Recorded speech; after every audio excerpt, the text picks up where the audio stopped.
What's up everyone, Dark Matter Tech here with the $1,000 gaming PC build guide. So I'm going to get straight into this and get the hardest part out of the way, which is the processor. For a processor, we're going with the Xeon E3-1231V3. It's a Haswell refresh processor on the LGA 1150U socket with a price of about $240 to $250. But before anyone says that Xeons are not meant for gaming, there are some cases where you may be right, but the E3-1231V3 is not that. To be short, in performance, it is right around the territory of i7s and overclocked i5s, and sometimes edging them out depending on the game. It's also pretty strong in professional applications. Now, why did I pick this over an i5 or even a locked i7? Well, mainly for one thing, the price. For one, while Xeon is priced slightly higher than an i5 4690K and a Skylake i5 6600K, is not the whole story.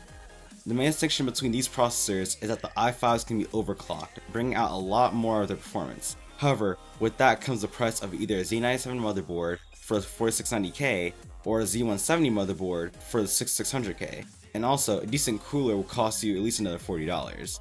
On that note, not every person is comfortable or wants to overclock.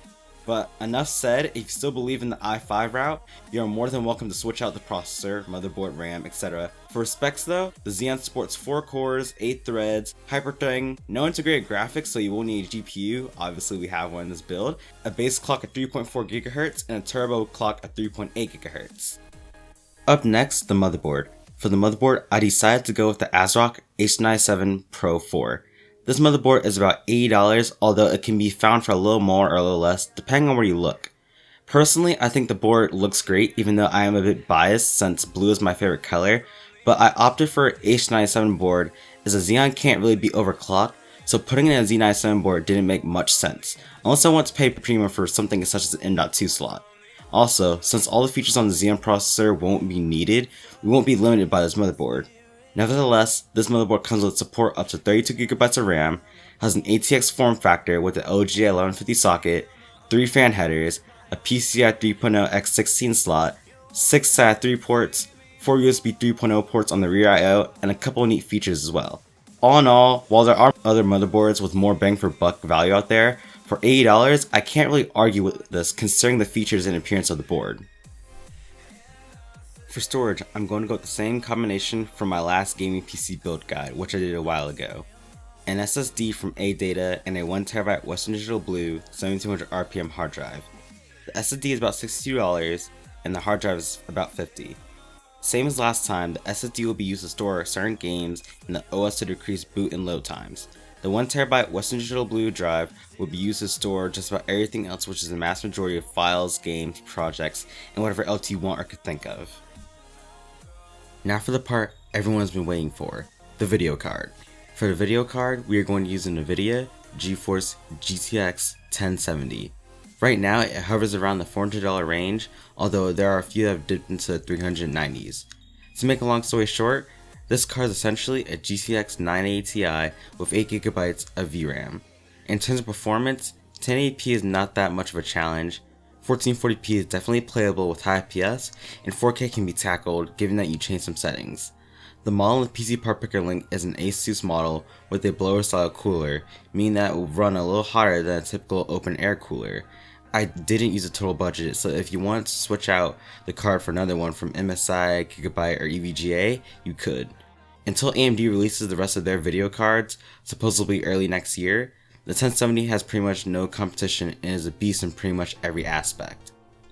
For RAM, I went with a set of Kingston HyperX Fury 2x4 8GB kit priced at just above $40. This set comes with 2 sticks at DDR3 1600MHz. Aesthetically, this RAM is definitely pleasing with the black and silver heat spreader design. They do come in different colors such as white, red, and blue, but at the time of this video, the black model was the cheapest. Originally, I aimed for 16GB, but 8 is still enough for gaming and average use. You won't really need 16 unless you plan to do some heavy multitasking or content creation. Overall, a solid choice of RAM with high rings across the board and is very reliable. For the case, I went with the Deepcool Dukase V2 ATX mid-tower case. For $50, this case is definitely attractive. It comes with some features that a few higher end cases don't have. In a general overview, The Dukase V2 comes with a 3-way fan controller, a side panel window, PSU chamber separation, water cooling support for up to a 280mm radiator in the top, an external 5.25-inch bay in case you want to install an optical drive, media bay, or any other expansion, 2-way SLI support or crossfire support, and cable management room. There are some negatives to the case, but they are very minor, such as only coming with one fan and not having any rubber grommets. But for $50, it is very hard to argue against this case, and there is a white variant if you're interested, although it does cost a little more. And lastly, for the power supply, we're going to go with the SeaSonic N12-2-520 EVO fully modular 80 plus bronze ATX power supply. This power supply is about $65, but can be found for less depending on the seller. The power supply has a capacity of 520 watts, which is more than enough for this build, and I will link to the power supply calculator I use in the description. It comes with all the cables we need, and they are all black, which is very nice to see. The main benefit of this power supply are the fully modular cables, which can make cable management so much easier. Because you can determine what cables you need, you can omit the rest, which should clean things up a little more. In total, this power supply is somewhat of an oddity, but that's a good thing in this case, and it helps bring this build to a close pretty well. So that's it. Please leave your thoughts alongside any comments, feedback, or questions.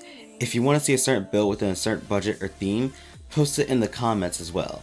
There will be a PC part picker link in the description so you can take a look at the build guide. Well, I'm done, so thanks for watching. Like, comment, subscribe, and have a good day and night.